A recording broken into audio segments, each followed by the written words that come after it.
What's up, guys? So there's a lot of questions. I guess not really a lot of questions, but there will be questions eventually, I'm sure, as to where I've been, what's going on with the two-door Subaru, and where did this come from. I'm hoping to answer all those questions in this video here, and I guess we'll start off with where's the coupe. So my right-hand drive swap, two-door 2.5 RS with a 99 Impreza Sportswagen swap, turbo, 5-speed, manual, all-wheel drive, STI interior, and the actual right-hand drive conversion. Where is it at? Well, it's right outside. I've been not done with it, but I've had it running and driving for almost a year now. This August will be a year, so that's like 3 months away from when I'm making this video. I haven't recorded any of the processes past the rush repair, which I just released a new video out the 1st of June this year. I didn't record the entire floor pan replacement.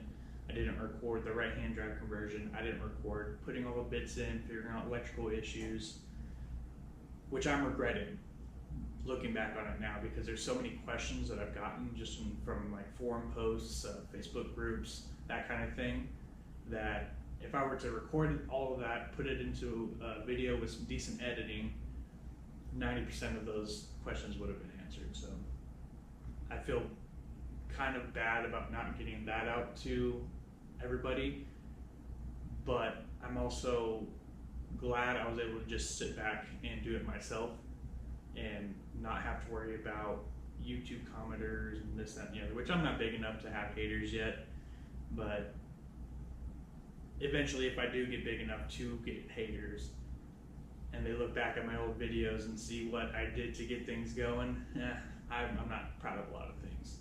So that's why I'm going to end up stripping the coupe all the way back down to its bare chassis. One, finishing rush repairs, because I still haven't done the rockers because I can't get rockers. It's borderline impossible to find a donor car, especially a two-door donor car, to get rockers off of and still not, break the bank, because a donor car alone is going to cost me $2,000 probably, and I'm not into it. So I'm throwing up an idea about possibly scrapping this entire chassis, even though I put all this rust repair and metal work into it, and not scrapping the chassis, probably just moving everything in it into a cleaner chassis to do a really clean right-hand drive Impreza build, and then using that chassis for something crazy, like do an LS swap or blasphemous 4G63, maybe even a rotary. I've always wanted to do something like that. There's a couple GC8s I've seen around with like a 2GAZ swap. I know somebody locally had an LS swap ready to go in, never actually finished the project, but they did have like a 4.9-inch rear end and all that stuff. And I just think that'd be a lot of fun. So that kind of brings me to where this came from. My plan when I got this truck was to strip Susie down, which is what I call the coupe. Its nickname is Susie. Thanks, Seth, for the name. Seth, sorry. My plan was to strip that coupe down and put the entire wiring harness, drivetrain, interior, everything into Brat. Now, after working on the Brat a little bit, figuring out its quirks, figuring out what I need and what I don't need, figuring out what needs to be done before I can even swap anything into it, and then looking into parts to replace that I'm going to need to keep OEM, I kind of fell in love with just the Brat in itself. So I'm leaning more towards a resto mod, and if I'm going to do a resto mod, I can't use a right-hand drive car. I can, but the wiring would be a nightmare to convert over to the left hand. So I've come to the conclusion that I'm just going to get an STI and swap, like a wrecked STI, and swap the entire thing into here.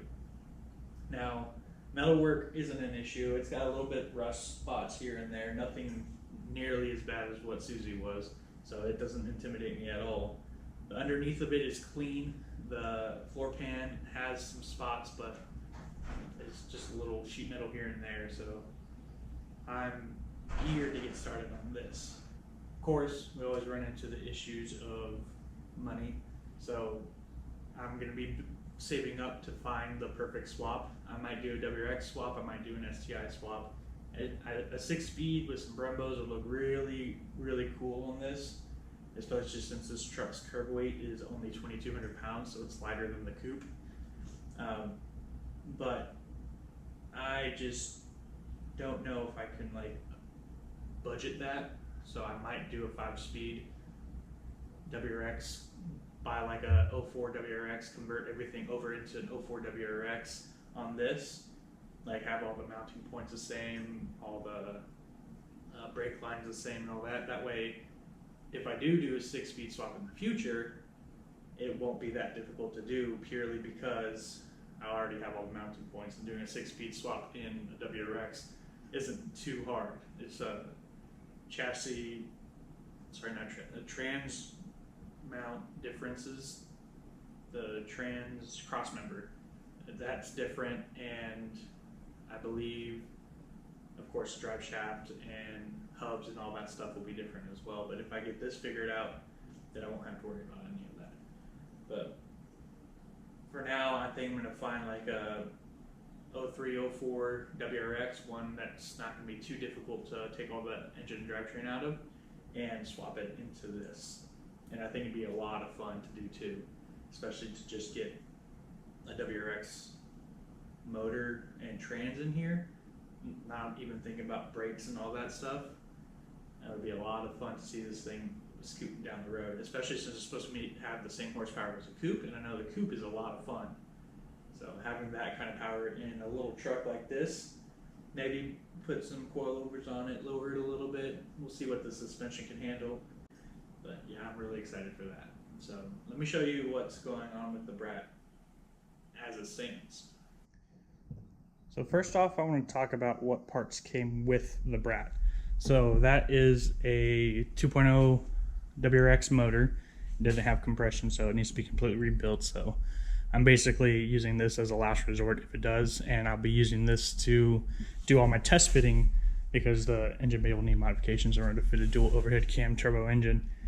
It did come with 2 transmissions, neither of which I'm going to be using because they don't have a clutch option that can handle the horsepower that this will be putting out. It's not going to be insane, and I might look into seeing if I can use it because it does have a good differential and both these transmissions are good. It came with original heads. Neither of these heads are good. They have a crack in between the valves, so that's what made this engine originally go bad. I didn't get the original block with it, unfortunately. Otherwise, I would have tried getting it running like that first. That would be a lot of fun. It did come with all the front end pieces. It wasn't a front end collision, and I'll show you in a minute what all of that affected. But essentially, that right hand frame rail is all out of whack. Here's all the interior pieces. Now, when I did buy this truck, it did have about 1.5 inch layer thick of this injection foam crap, and it was extremely annoying and irritating to get out, but I did get it out just to see if there's any rust issues that I need to worry about, which the only rust that I could find is right there, which is much better condition than what the coupe was in. It does have the full interior pieces. It will need a new dash. It's got a little bit of rust issues up here, but like I said, nothing crazy. The Impreza actually had the exact same rust issues, and I'll probably fix it the same way I fixed that, which is wire wheel all of this flush, make sure there's no sharp bits, rusty metal treat, and then put some filler over top of it and make sure that it sits flush. That way whenever I do put the window sill back in, it sits nice and flush there and doesn't cause any leaking. Now this right here I'm going to have to cut out and re-weld, which is a little bit of spots like that all around the truck. Right here there's a spot, right here, right here, and right here, which that's the worst on the truck. There's some stuff on the rockers that'll take 5-10 minutes to make a patch panel up and repair, but the bed itself is in pristine condition. The only issue is this corner right here, which, once again, wire wheel rust treat. I don't think it'll be that big of a deal. Probably cut that metal back just to make sure that there's nothing underneath it. But yeah, I'm excited. Now let's get over to the big question, which is that front end.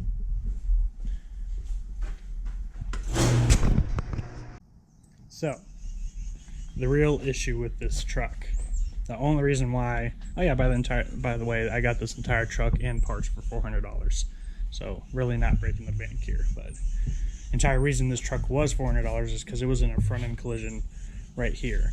This is all the metal that I have cut off to replace. The guy that I bought the truck from, John, really cool dude, he also had the core support replacement panel, which is crazy good because you can't find them anymore. So what I want to do is, well, not what I want to do, but what I have to do is get this entire frame rail, and it needs to pull out probably about, I'm going to say about 1/2 inch to 1 inch, because whenever this hood sets down,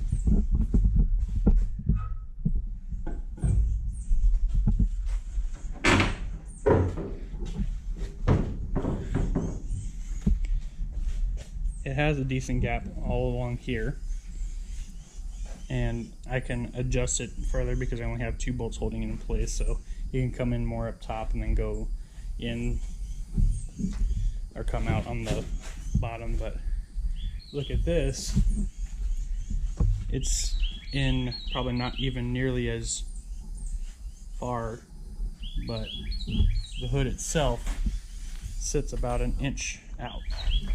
Now, I was looking into seeing if this bracket was bent, but I don't think so. I'm going to take it off and really look into it, because now that I look at it, actually, this hood I think is pushed forward from the bracket. So I might look into just getting a new bracket, possibly needing to move this forward and get that hood to fit, because, or I guess moving that back. But getting this hood to fit on here means that I no longer have to do any more metal work, and I can just button it all up as is. Because if you sit back and look at it, the bumper is cocked that way. That front frame rail is still a little jacked up, but the hood sits nice and level. And I think doing a little bit of work here and there, we can really iron out all those little details and make this front end look a lot better. So what do I need to do to get the WRX motor to fit in here? Well, essentially, I need to get an entire WRX subframe for the front. It's not required. You can modify these ones to fit, but I'd rather modify the frame rails to fit a WRX subframe, since all it would entail is drilling an extra hole, possibly patching that one, rather than cutting and welding this entire thing. Now, as far as the WRX transmission goes, probably going to have to do some tunnel work, which is the one part that I'm most nervous about, because I want to keep the stock Brat interior as much as possible. But I'll end up cutting off this spare tire bracket. There is no moving the firewall in much anymore, since I have the entire interior part. You can see that the core support, the heater box and all that kind of just sit right up against that firewall. So if I want to keep AC and all that stuff, then I'm going to have to work with what I got without cutting too much of the firewall. I do have all these interior pieces as well. They're over there. I don't have the back trim that sits back there, and I also don't have seats. These seats were the seats that I bought the truck with, and they were in there. These are out of a Porsche 948, I want to say, if I can remember correctly. They're out of a Porsche, and they had brackets and everything, I guess, made to fit. What they did was they drilled holes through the center rail and through the floor, and basically just bolted them straight in like that. Which, don't do that, people. It's tacky. It's really not worth it. But I scraped up the majority of the sound deadening just to see if there was any rust, because this was sitting outside for, I believe the guy said 5 years was how long it sat outside. It's been sitting supposedly for 7, but the only registration I can find for this truck was for 2008.